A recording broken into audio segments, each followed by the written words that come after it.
How's it going? Hi there, preschool friends. I've got another book I'm going to read, another one I like, called Oocha.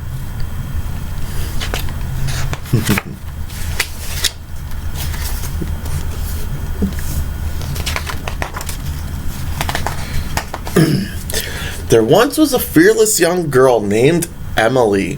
One day, her mother filled a basket with a gazillion goodies and told Emily to take them to her great granny Fanny, who lived at the other end of the wild, wild forest. Emily, said her mother, always remember your manners, and whatever you do, don't forget the magic word. Do you have your good witch wand with you?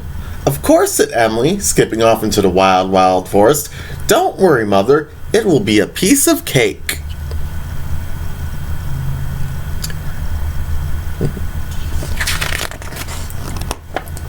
Not long after she set out, Emily heard the snapping of twigs and the cracking of branches, and what should come jumping out at her from the wild, wild forest but a wild, wild tiger. Young lady, roared the tiger, my nose tells me that you have in your basket a 7-layer chocolate cake with triple fudge icing. 7-layer chocolate cake with triple fudge icing is my favorite, and if you don't hand it over, there will be trouble. Why should I give you my great Granny Fanny's chocolate cake? Asked Emily. Because, said the tiger, I have teeth as big as daggers and claws as sharp as razors, and that should be reason enough. You may have teeth as big as daggers and claws as sharp as razors, said Emily, but you certainly don't have any manners. So you can have this instead. And she thunked the tiger over the head with her good witch wand. And she said the magic word, Oocha.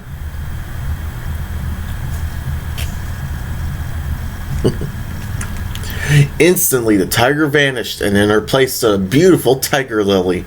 Emily plucked the tiger lily, and off she skipped, whistling and singing and smelling her lovely flower.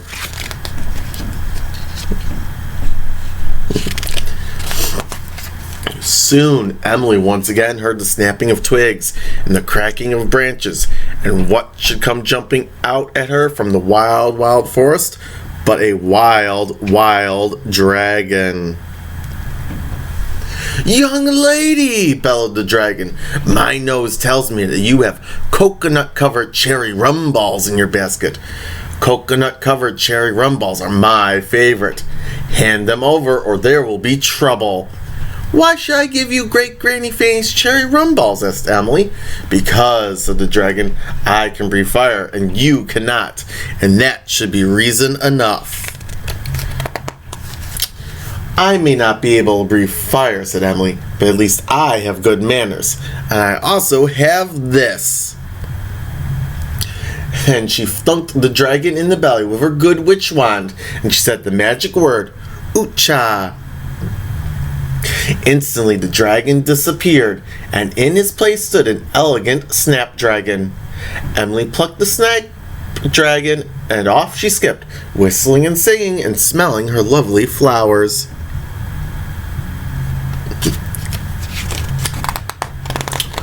Emily wasn't the least bit surprised when minutes later a wild, wild bull jumped out of the forest.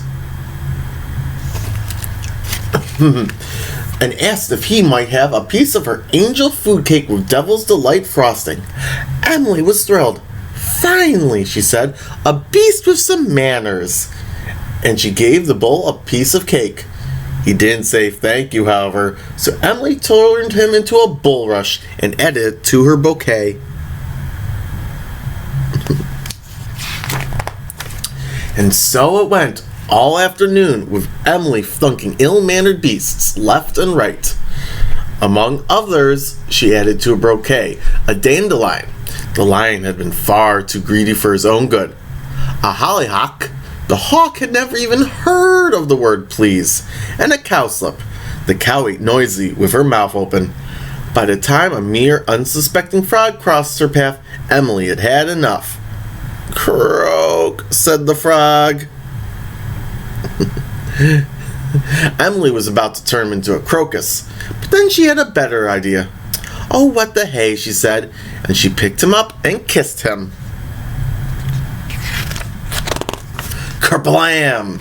The frog disappeared, and in his place stood a scruffy old man with a rusty sword and a torn suit of armor. Emily was a bit surprised. "Why do you look so scruffy?" she asked. "You would be too if you'd been out of work for as long as I have," he said. "What do you do?" asked Emily. "I'm a dragon slayer," sighed the old man, "but I haven't seen a dragon in years." "I may be able to help," said Emily. She gave the dragon slayer her snapdragon, stepped back, and said the magic word. But this time she said it backwards. "Achoo!" Instantly, the spell reversed itself. The flower disappeared, and in its place stood the dragon. The dragon slayer's face lit up. For a moment, he looked young again. He raised his sword high. The dragon swallowed hard. Then he turned around and ran for the hills. The dragon slayer followed close behind with a hoop and a holler. And there's Emily.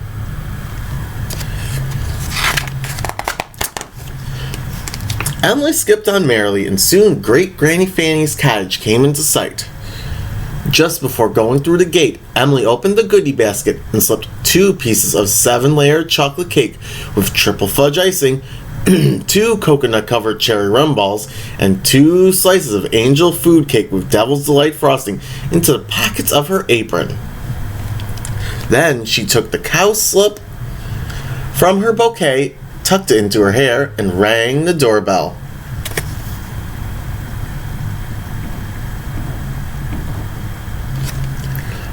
Someone opened the door, but it wasn't Great Granny Fanny. Instead, the cottage door swung slowly open, and there stood the 3 little pigs.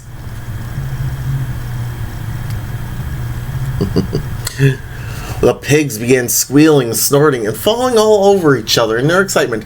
"Hand over the basket," they said, "or Granny will pay." Emily could see Great Granny Fanny neatly tied up in the corner, but she had a twinkle in her eye. Emily was not so alarmed.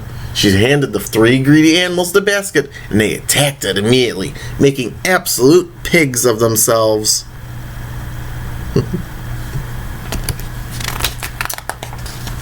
"Excuse me," said Emily. "I thought you might also like these." And she tickled the pigs' noses with her wildflowers.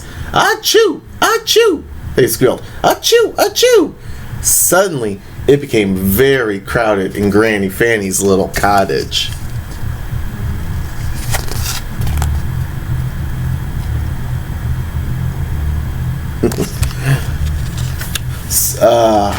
The hungry beasts looked around drooling, and what was the first thing they saw?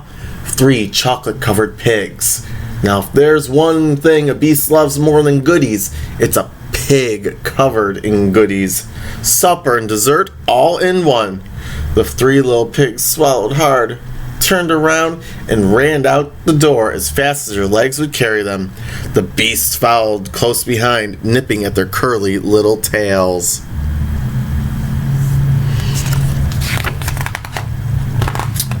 Emily untied Great Granny Fanny and took the slightly squishy cakes from her pockets. Granny Fanny got out the good china, and she put on the tea kettle. "Oh, heavens to Betsy," she said, peering into the refrigerator. "All of these goodies and not a drop of milk in the house."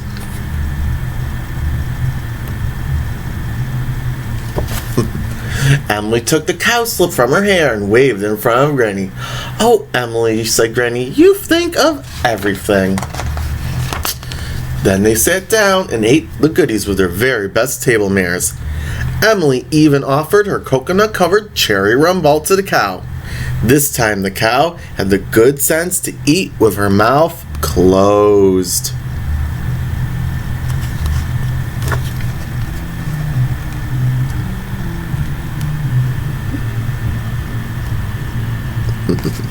The end. Oocha.